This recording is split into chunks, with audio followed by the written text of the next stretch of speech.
Welcome back to Urban Ninos. This is your art friend Divya, and the drawing letter for today is S. So as you see, I've already made an S on the paper, and then what we'll do next is we'll draw a line parallel to the shape, and as we come towards the end we will try and bring it closer and so that it meets.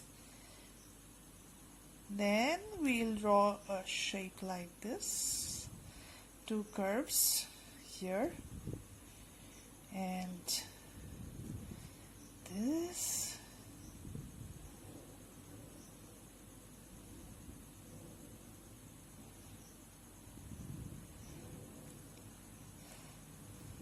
So this, my dears, is a snake.